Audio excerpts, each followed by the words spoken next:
hopefully you reviewed those basic exercises we've been doing some, because we're going to build right upon that. And I want to kind of show you something from the back here, because in our closed position, we wanted to play, and we were playing some with shifting our weight forward and back. And here we're more in that open foot position like we were when we first brought her in here.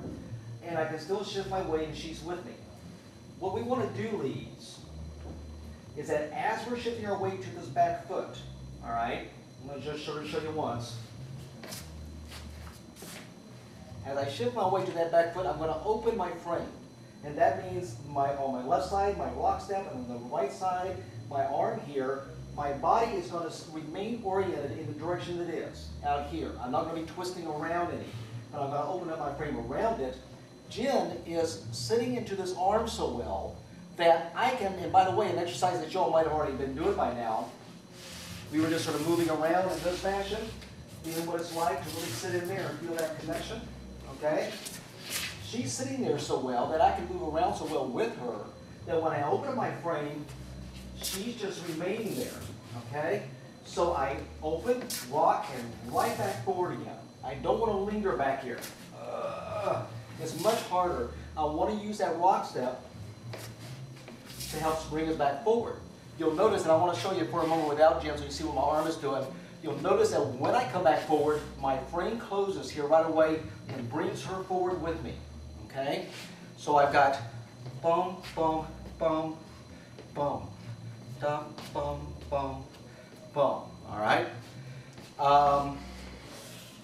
I know you're doing something. Yes, we are doing something. Ladies, we're not just going to stay connected to this arm alone. That's not the only thing that's going on here. Because if we were to simply try to stay connected in this arm without keeping up with it with our lower body, what happens when Hank leads this is that we end up tipping back because we didn't compensate with the placement of our feet. So the second thing I'm doing besides staying securely sitting in that arm is keeping my feet under me. Now when Hank switches the weight back to our back foot, my front foot is the one that's free. And so by the time that he's opened up that frame to take my body back, this is the foot that comes around and supports that weight change.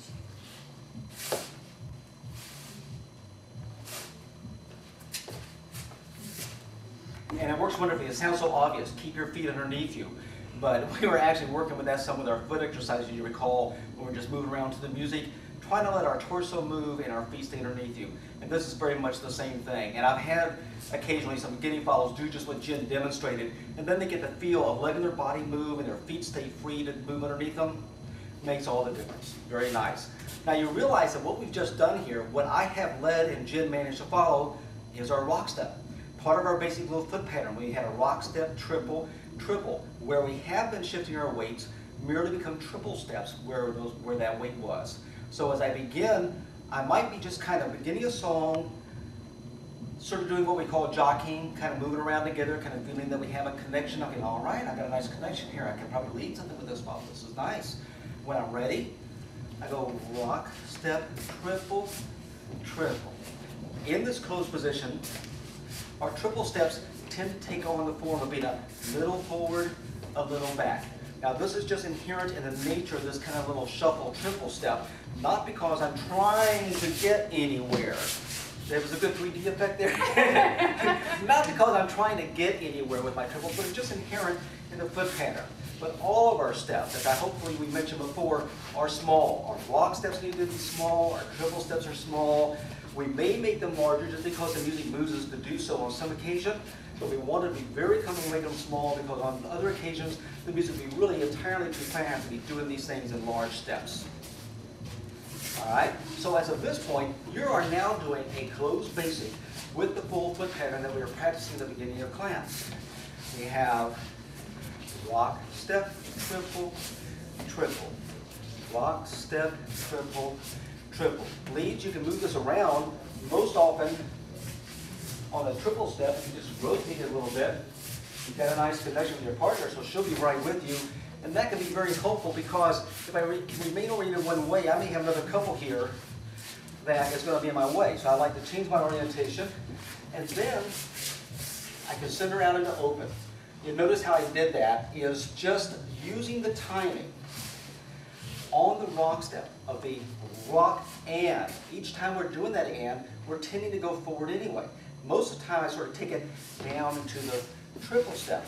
But when I want to go out into open position, I use the and, just let her come free of my arm. So not in the least bit pushing with this arm, and in fact quite the opposite. After my frame begins to send her forward, this arm tends to break away so she feels that she's really free to move. That's right. And let me point something else out, that while we're in this closed position, when we've gotten started with our lead doing that nice rock step to get us going. That's my cue. Ladies, remember, we're not on autopilot here, okay? We're doing the two things we talked about, staying centered in that arm, keeping our feet under us, but our leads may mix up that foot pattern.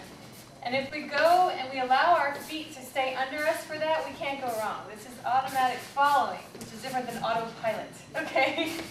So think about that a little bit and just focus on staying with your partner connected in that arm and keeping your feet under you. You won't go wrong. And this is what, this ability, this thing we're trying to let y'all get the feel of, really makes for good lead follow dancing, which means you can move musically around. That's going to be a lot of fun with it.